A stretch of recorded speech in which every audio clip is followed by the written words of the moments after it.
Hi friends, welcome to Shami's kitchen. എല്ലാവർക്കും സുഖമാണല്ലോ.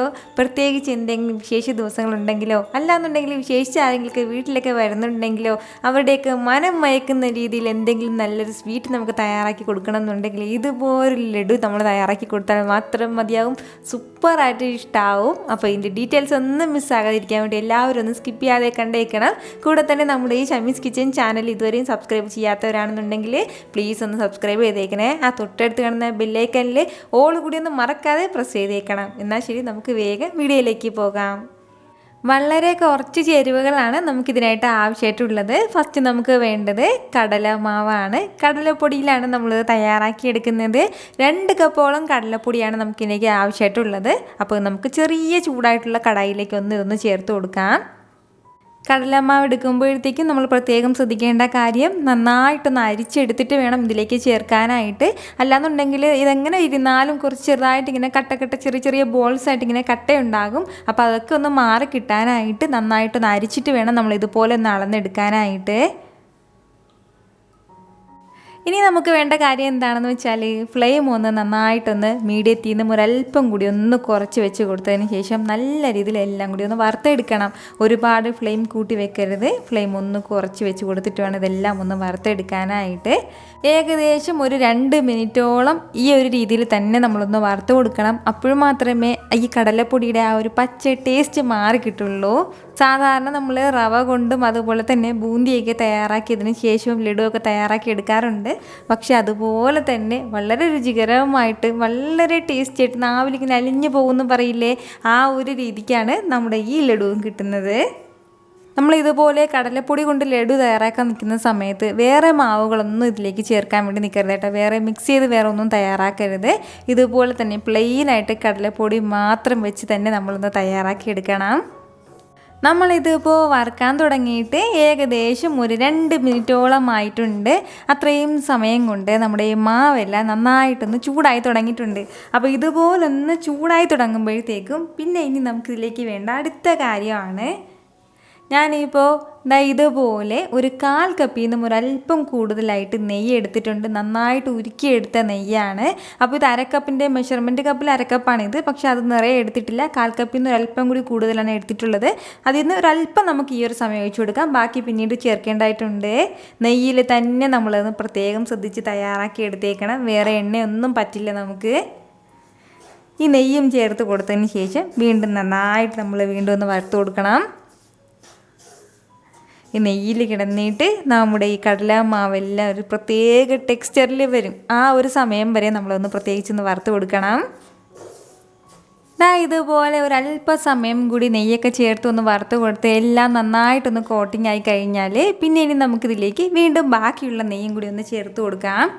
ബാക്കിയുള്ള നെയ്യും ചേർത്ത് കൊടുത്തതിന് ശേഷം വീണ്ടും നന്നായിട്ടൊന്ന് മിക്സ് ചെയ്ത് കൊടുക്കണം. അപ്പോൾ ഈ ഒരു ടെക്സ്ചറിലേക്ക് ഇത് മാറും. അപ്പോൾ ഈ ഒരു രീതിക്ക് വേണം നമുക്കിത് കിട്ടാനായിട്ട്. ഇനി വീണ്ടും നന്നായിട്ടൊന്ന് വഴറ്റിയെടുക്കേണ്ടതായിട്ടുണ്ട് നമുക്ക്. നമ്മൾ എടുത്തു വെച്ചിരിക്കുന്ന അത്രയും നെയ്യും ഒരേ സമയം തന്നെ ചേർത്ത് കൊടുക്കാൻ വേണ്ടി നിൽക്കരുത്. ആദ്യം ഒന്ന് പകുതി ചേർത്ത് കൊടുത്തതിന് ശേഷം എന്നിട്ട് വേണം പിന്നീട് ബാക്കി പകുതിയും കൂടി ചേർക്കാനായിട്ട്. ഈ ഒരു ടെക്സ്ചറിൽ, അതായത് ഇതുപോലെ സ്മൂത്തായിട്ട് വേണം നമുക്കിത് കിട്ടാനായിട്ട്. ഇത്രയും സമയം കൊണ്ട് തന്നെ നമ്മുടെ മാവിൻ്റെ ആ നെയ്യിൻ്റെയൊക്കെ നല്ലൊരു മണമാണ് വരുന്നത്. ഇപ്പോൾ തന്നെ നമ്മുടെ കടലമാവെല്ലാം നന്നായിട്ടൊന്ന് വെന്ത് കിട്ടിയിട്ടുണ്ട്. അപ്പോൾ ഇത് ഇത്രയും ആയിക്കഴിഞ്ഞാൽ പിന്നെ ഇനി നമുക്കിതൊരു ബൗളിലേക്ക് ഒന്ന് മാറ്റാം.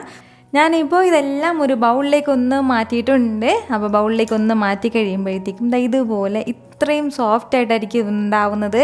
നല്ലതുപോലെ ക്രീമി ആയിട്ട് ഉണ്ടാവും. അപ്പോൾ ഈ ഒരു രീതിക്ക് വേണം നമുക്ക് തയ്യാറാക്കി എടുക്കാനായിട്ട്. അപ്പോൾ എങ്ങാനും തരിതരിയായിട്ടാണ് ഉണ്ടാവുന്നതെങ്കിൽ കുറച്ച് നെയ്യിൻ്റെ കുറവുണ്ടാവും. അങ്ങനെയും കുറച്ച് നെയ്യ് ചേർത്ത് കൊടുത്താൽ മതിയാവും. ഒരുപാട് നെയ്യ് ചേർത്ത് കൊടുത്തിട്ട് നല്ലതുപോലെ ലൂസാക്കി എടുക്കാനും പാടില്ല. ഇത്രയും കട്ടിക്ക് തന്നെ നമുക്ക് ഉണ്ടാവണം. അതുപോലെ തന്നെ നന്നായിട്ട് നമ്മുടെ കടലപ്പൊടിയൊക്കെ ഒന്ന് വെന്തിട്ടുണ്ടാവണം. അതാണ് ഇതിൻ്റെ മെയിൻ കാര്യം എന്ന് പറയുന്നത്. നമ്മൾ ഈ ലഡു തയ്യാറാക്കുമ്പോഴത്തേക്കും ഇതിപ്പോൾ നല്ലതുപോലെ ചൂടാണ്. അത്യാവശ്യം നല്ല രീതിയിൽ ചൂടാണ്. ഇതിൻ്റെ ചൂടൊക്കെ ഒന്ന് മാറിയിട്ട് വേണം ബാക്കി കാര്യങ്ങളൊക്കെ നമുക്ക് ചെയ്ത് തുടങ്ങാനായിട്ട്.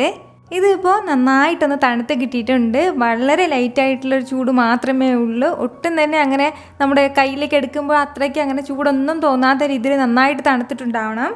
ഇത്രയും ആയിക്കഴിഞ്ഞാൽ പിന്നെ ഇനി നമുക്ക് ഇതിലേക്ക് വേണ്ടത് ഒരു 1/2 ടീസ്പൂൺ അളവിൽ ഏലക്ക പൊടിച്ചതും കൂടിയാണ്. എപ്പോഴും ഈ ലഡുവിനൊക്കെ കുറച്ച് ഏലക്ക പൊടി ചേർക്കുമ്പോഴത്തേക്ക് നല്ലൊരു ഫ്ലേവർ കിട്ടും. അതിന് വേണ്ടിയിട്ടാണ്. അതുപോലെ തന്നെ കൂടെ വേണ്ട അടുത്ത കാര്യമാണ് നമ്മുടെ മധുരത്തിനനുസരിച്ചിട്ടുള്ള പഞ്ചസാരയും കൂടി. അപ്പോൾ ഞാനിപ്പോൾ ഇതുപോലെ ഒരു അരക്കപ്പ് അളവിൽ പഞ്ചസാര പൊടിച്ചതാണ് എടുത്തിട്ടുള്ളത്. അതായത് അരക്കപ്പ് അളവിൽ അളന്നെടുത്തിട്ട് പൊടിച്ചതല്ല, അപ്പോൾ അല്ലാതെ തന്നെ പൊടിച്ചെടുത്ത പഞ്ചസാര ഒരു അരക്കപ്പ് അളവിലാണ് എടുത്തിട്ടുള്ളത്. നമുക്ക് ഇതിലേക്ക് ഇത് ചേർത്ത് കൊടുത്തതിന് ശേഷം നമ്മുടെ ആ ഒരു ടെക്സ്ചറിനനുസരിച്ചിട്ട് കൂട്ടുകയും കുറയ്ക്കുകയും ചെയ്യാം. ഒരുപാട് മധുരത്തിൻ്റെ ആവശ്യം ഈ ലഡുവിന് വരില്ല, വളരെ കുറച്ച് മാത്രം മതിയാവും. ഞാനിപ്പോൾ ഈ ഒരു അളവിൽ ഇതിലേക്ക് ചേർത്ത് കൊടുക്കുകയാണ്. അതിനുശേഷം നല്ലതുപോലെ നമ്മളൊന്ന് കുഴച്ചെടുക്കണം കൈ വെച്ചിട്ട് തന്നെ. അപ്പോൾ ഞാൻ ഒട്ടും തന്നെ ചൂട് പാടില്ല എന്ന് പറഞ്ഞ കാര്യം എന്താണെന്ന് വെച്ചാൽ ഒരല്പമെങ്കിലും ചൂടുണ്ടെങ്കിൽ നമ്മൾ ഈ പൊടിച്ച പഞ്ചസാര ഇതിലേക്ക് ചേർക്കുമ്പോഴത്തേക്കും പെട്ടെന്ന് തന്നെ ഇതെല്ലാം കൂടി മെൽറ്റ് ആകാൻ തുടങ്ങും. അതിൻ്റെ പേരിലാണ് അല്പം പോലും ചൂടില്ലാത്ത രീതിയിൽ തന്നെ നമ്മൾ ഈ പഞ്ചസാര ഒന്ന് ചേർക്കാൻ വേണ്ടി പ്രത്യേകം ശ്രദ്ധിച്ചേക്കണം. ഞാനിപ്പോൾ ഇതുപോലെ നന്നായിട്ട് ഇതെല്ലാം ഒന്ന് മിക്സ് ചെയ്ത് എടുത്തിട്ടുണ്ട്. അപ്പോഴത്തേക്കും ഈ ഒരു രീതിക്കായിരിക്കും നമുക്ക് കിട്ടുന്നത് കേട്ടോ. നമുക്കിങ്ങനെ റോൾ ചെയ്യാനൊക്കെ പറ്റും, പക്ഷേ ഒരല്പം മധുരത്തിൻ്റെ കുറവ് കൂടി ഉണ്ട്. അപ്പോൾ കുറച്ച് മധുരം കൂടി നമുക്ക് ഇതിലേക്കൊന്ന് ചേർക്കാം. ഇതുപോലെ നല്ല രീതിയിൽ നമ്മളിപ്പോൾ ഇതെല്ലാം ഒന്ന് മിക്സ് ചെയ്ത് എടുത്തിട്ടുണ്ട്. ഇത്രയും ആയിക്കഴിഞ്ഞാൽ നമ്മുടെ ഇഷ്ടമനുസരിച്ചിട്ടുള്ള ആ ഒരു ഷേപ്പിന് ചെറിയ ബോൾസ് ആയിട്ടുണ്ടെന്നുണ്ടെങ്കിൽ ചെറിയ ബോൾസ് ആയിട്ടോ, അല്ലാന്നുണ്ടെങ്കിൽ കുറച്ചും കൂടി വലിയ സൈസിലെ ഒന്ന് ചെറിയ കുട്ടി കുട്ടി ബോളായിട്ട് നമുക്കൊന്ന് പിടിച്ചെടുക്കാം. നമ്മളിതുപോലെ ഒന്ന് റോൾ ചെയ്ത് വരുമ്പോഴത്തേക്കും ഇതുപോലെ നല്ല ഫിനിഷിംഗ് ആയിട്ട് നമുക്ക് കിട്ടും. അപ്പോൾ ഈ ഒരു രീതിക്ക് വേണം നമുക്ക് കിട്ടാനായിട്ട് കേട്ടോ. അപ്പോഴത്തേക്ക് ഇങ്ങനെ ഇതിനുള്ളിൽ നെയ്യൊക്കെ ഇങ്ങനെ പുറത്തേക്ക് ഇങ്ങനെ തെളിഞ്ഞ് വരും. നമ്മളിപ്പോൾ ഇതിലേക്ക് കയ്യിലേക്ക് നെയ്യൊന്നും ഞാൻ പുരട്ടി കൊടുത്തിട്ടില്ല, എന്നിട്ടും നിങ്ങൾക്ക് കാണാമല്ലോ ചെറിയ ഷൈനിങ് ഒക്കെ ഇങ്ങനെ പുറത്ത് വരുന്നത്. ഇതുപോലെ ഒന്ന് റോൾ ചെയ്തെടുത്ത് കഴിഞ്ഞാൽ പിന്നെ ഇനി നമുക്കിതിൻ്റെ മുകളിലേക്ക് ഒന്ന് ഡെക്കറേറ്റ് ചെയ്യാൻ വേണ്ടിയിട്ട് ഒരു ചെറിയ 2 പിസ്തയുടെയോ അല്ലാന്നുണ്ടെങ്കിൽ ബദാമോ ഇഷ്ടമുള്ള എന്തെങ്കിലും കുറച്ച് നട്ട്സ് ഇങ്ങനെ വെച്ച് കൊടുക്കാം. അണ്ടിപ്പരിപ്പാണെന്നുണ്ടെങ്കിലും പ്രശ്നമില്ല, മുന്തിരിയാണെന്നുണ്ടെങ്കിൽ അത് വെച്ചാലും കുഴപ്പമൊന്നുമില്ല. ഇതുപോലെ തന്നെ നമുക്ക് ബാക്കിയുള്ള ലഡുവും പെട്ടെന്നൊന്ന് ചെയ്തെടുക്കാം. കുട്ടികൾക്കാണെന്നുണ്ടെങ്കിലും വലിയവർക്കും എല്ലാവർക്കും ഒരുപോലെ ഇഷ്ടപ്പെടുന്നതായിരിക്കും. നമ്മളിതിലേക്ക് പ്രധാനമായിട്ട് ശ്രദ്ധിക്കേണ്ട ഒരു കാര്യം എന്താണെന്ന് വെച്ചാൽ നമ്മൾ ഈ കടലമാവ് വറുത്തെടുക്കുന്ന സമയത്ത് നെയ്യൊക്കെ ചേർത്ത് വറുത്തെടുക്കുമ്പോൾ നന്നായിട്ട് കടലപ്പൊടി വെന്തിട്ടുണ്ടാവണം. അത് മാത്രം ഒന്ന് ശ്രദ്ധിക്കണം. ഇടയ്ക്ക് വെച്ച് നമ്മളൊന്ന് ടേസ്റ്റ് ചെയ്ത് നോക്കും, നമുക്ക് അറിയാൻ പറ്റും നന്നായിട്ട് വെന്തിട്ടുണ്ടോ ഇല്ലേ എന്നുള്ളത്. അല്ലാന്നുണ്ടെങ്കിൽ ആ ഒരു പച്ച ടേസ്റ്റ് എടുക്കും. അങ്ങനെയാണെന്നുണ്ടെങ്കിൽ കുറച്ച് സമയം കൂടി നമ്മൾ നല്ലതുപോലെ ഇളക്കി കൊടുത്താൽ മാത്രം മതിയാവും. വായിൽ വെച്ചുകൊണ്ടെങ്കിൽ അലിഞ്ഞു പോകുമെന്ന് പറയില്ലേ, അതുപോലത്തെ ഒരു ലഡുവാണ്. ഉറപ്പായിട്ട് എല്ലാവരും ഒന്ന് ട്രൈ ചെയ്ത് നോക്കിയതിന് ശേഷം നിങ്ങളുടെ ഫീഡ്ബാക്ക് എനിക്ക് മറക്കാതെ ഒന്ന് അറിയിക്കുകയും വേണം. കാരണം നിങ്ങളുടെ ഫീഡ്ബാക്ക് കാണുമ്പോഴായിരിക്കും അത് മറ്റുള്ളവർക്കും തയ്യാറാക്കി നോക്കണം എന്നുള്ളൊരു പ്രചോദനം ഉണ്ടാകുന്നത്. അപ്പോൾ ഈ വീഡിയോ ഇഷ്ടമായാലേ എല്ലാവരും മറക്കാതെ ഒന്ന് ലൈക്ക് ചെയ്യാനും കൂടെ തന്നെ നിങ്ങളുടെ ഫ്രണ്ട്സിനും ഫാമിലിക്കും എല്ലാവർക്കും ഒന്ന് ഷെയർ കൂടി ചെയ്ത് കൊടുത്തേക്കണം.